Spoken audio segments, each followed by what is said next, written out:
So, everyone, gagawa tayo ng biko requested by Mother Dear.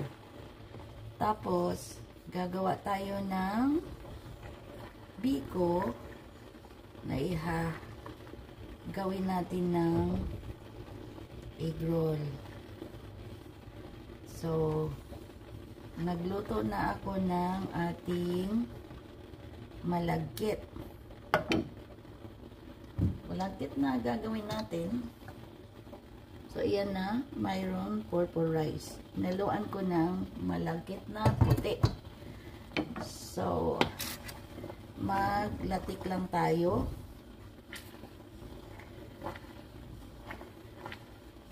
So, dalawang lata na coconut milk or gata. Ayan.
So, luto na yung ating latik. Haluin lang natin yung ating latik. Marami din tayo nagawa sa ating latik. Ayun.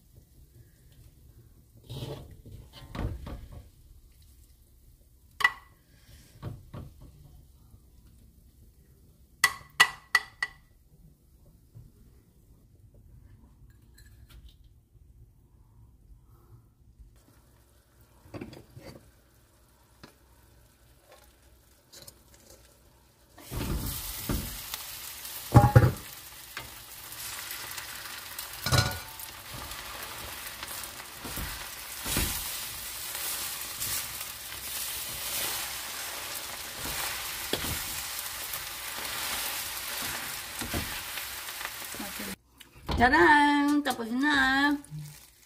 Palamigin na lang natin to. Hatiin natin to sa 3. At gagawa tayo ng ibang recipe dito besides sa biko.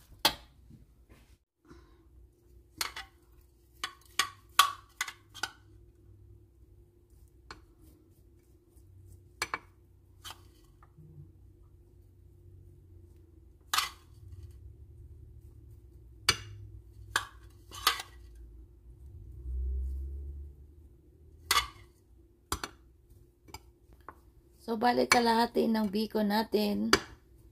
Nilagay ko sa isang lagyanan at nilagay natin yung latik. Ayan. So, latik overload tayo. So, yun ang paborito ni Mother Dear.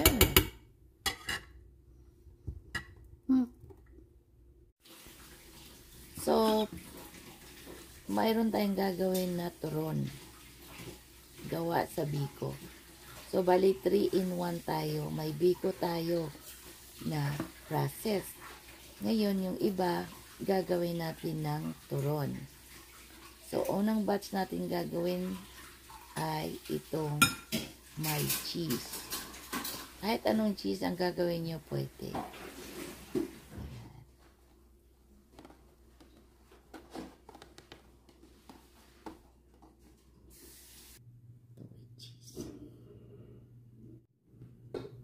So, ito naman ay minggo. So, syempre yung minggong matamis at iniwa ko lang ng maliliit. So, the same process, ibalot din natin. Super sarap ito at subukan nyo to at lahat ay magustuhan.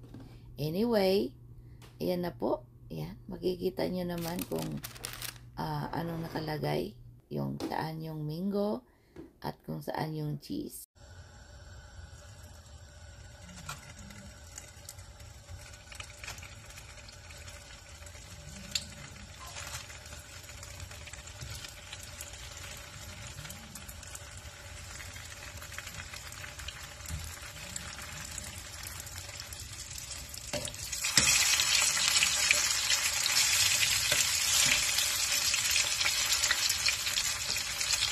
Ito yung may mangga. Ito yung may mangga. Wash.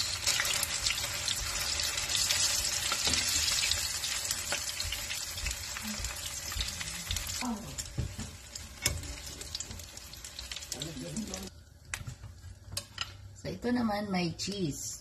Ito yung may cheese.